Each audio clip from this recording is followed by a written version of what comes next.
Digimon the Movie is a film based on the anime series of the same name.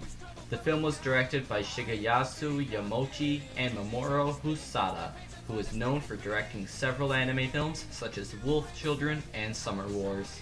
I will go over the main plot of this film eventually, but before I can do that, you need to know that this film is actually 3 separate Digimon films that were released in Japan.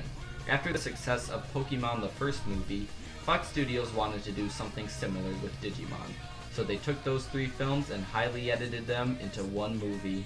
In the process, a lot of stuff had to be cut. Over 40 minutes were cut out in order to keep the film about an hour and a half. The third film suffered the most from this, as nearly half the movie was awkwardly cut out for the final cut. As you can see, this film suffers several problems that I will discuss further later in this review.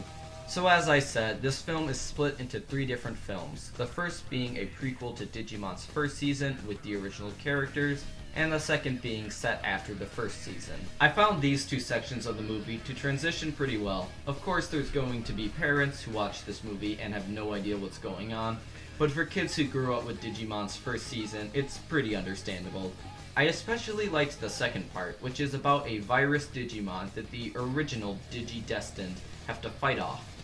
It is this part of the film that would later lead into director Mamoru Husada making Summer Wars, a great film with basically the same plot, but improved in many areas. If it was only for the first 2 parts of the film, then Digimon the Movie could have been incredible. But it's the third part where everything falls apart. The highly edited third film in this anthology is a complete mess. It features the main characters of Digimon's second season, a season that I know barely anything about. The only character I knew was Terriermon, and that's only because of Digimon Tamers. I'm sure if you have watched Digimon's second season, you probably enjoyed it a lot more than I did, but I was feeling very lost.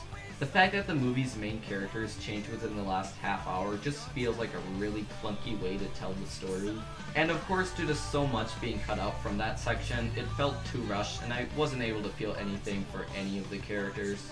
I think it would be really nice to one day get a revamped 2-hour Digimon movie with American voice actors dubbing everything that was cut out. But doing something like that is a ton of work and likely wouldn't be possible. If you want a more enjoyable experience with this film, then just watch the first hour or so and then shut it off. But even with all of Digimon the Movie's flaws, it still has some great things going for it. For one, the movie has some great animation, and it is really cool to see how much improvement there is in comparison to the TV show. Not only does this film have some impressive animation, but also some great music. All of the songs used in this film are super 90s songs that definitely shows it was a product of its time. Some of these bands include Less Than Jake, Summer Camp, Bare Naked Ladies, and Smash Mouth.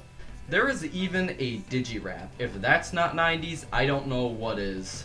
There is no doubt that Digimon the Movie is very flawed, specifically with the third part of the film. But for what it was, I still enjoyed it and recommend it to anyone who is already a Digimon fan. If you're not a fan, just stick with the Pokemon movie.